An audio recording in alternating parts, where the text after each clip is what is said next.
day po sa lahat.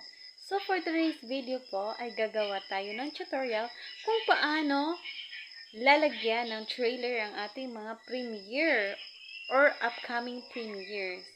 So ayan po. Samahan niyo po ako. Let's do this. So ayan po guys, no. Para po tayo ay makalagay ng trailer sa ating premiere, ay kailangan mag-upload po tayo ng ating video. Pagkatapos ma-i-upload yung video, puntahan lang natin dito sa Chrome.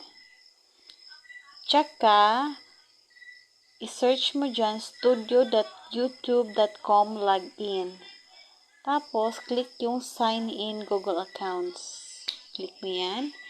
At mariredirect ka sa ating YouTube Studio. Ayan. So, yan. Nakatambad na yun dyan. Yan. I-zoom in natin. Ay, zoom out. Ayan. Dito. Kikita natin dyan. After dito sa ating logo, may channel dashboard dyan. Ayan. Channel dashboard yan. Tapos, dito tayo sa contents. Sa ibaba ng channel dashboards. So, ayan. Zoom in natin. Ayan, yung premiere ko. Ito yung ayan, check natin yung monetization na on na yan. Ayan, yung date is March 10. Yung isa is March 9. So, makikita natin dyan yung comments at saka yung likes, no? Ayan. So, dito tayo sa ating unboxing tayo, guys. So, maglagay tayo dito ng trailer. Yan, click natin yung title. So, i-zoom out natin. So, dito sa right side, yan, makikita natin yan. Yung visibility is premiere. O, diba? Click natin yan. Ayan, sa mga hindi alam po, yung ng date, mag-change ng date, dito lang po yan. No? Ayan. Tapos, yung oras, dyan lang din po. Tapos, set na yan. Okay na yan. Tapos, edit premiere natin yan. So, dun sa edit premiere, dito natin makikita yung may countdown. Ayan.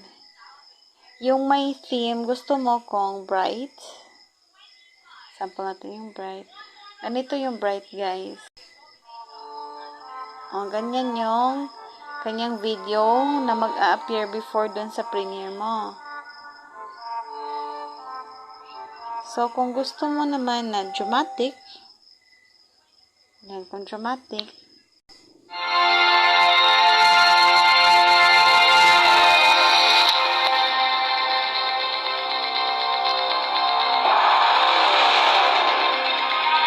ganyan yung mag-appear na countdown. Pang-intense. So, ayan. Yung countdown length is pwede mo yang 1 minute. Kasi, medyo mataas na kung 2 minutes or 3 minutes, no? Yung mga viewers natin dyan, mawawala na. So, andito na tayo sa yung pinaka-focus natin, yung trailer.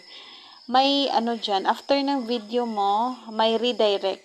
So, kung after ng video mo, yung premiere mo, saan mo gustong i-redirect yung mga viewers mo. So, pwede ka din maglagay dyan ng video. Yan.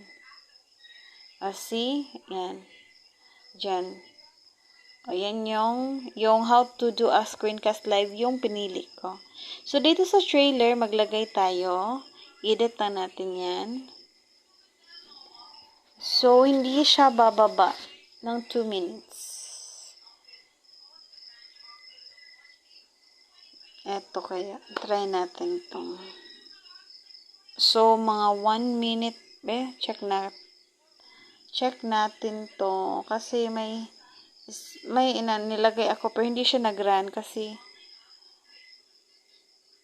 diba? Hindi siya umabot ng 1 minute. So, Kaya pala hindi yun nag-run. So, much better kung 2 minutes or so yung trailer nyo. Pero okay na itong Kuya Miss Booth. Yan, check natin yan kung okay ba yan. So, i-save na natin dito sa bandang pinakadulo. May save dito. Yan, click save. Ayan. So, nandito pa sa ibabaw. Ayan. Sa ibabaw ng iyong dito sa So, yan guys. So, i-save natin. Try natin save. Tapos, check natin dun sa YouTube kung nalagyan na ba ng Premiere, no? Kung nag-a-appear na ba yung Premiere.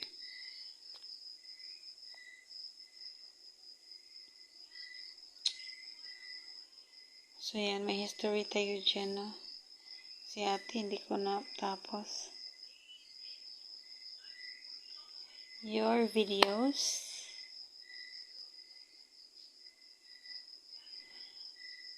So, ito.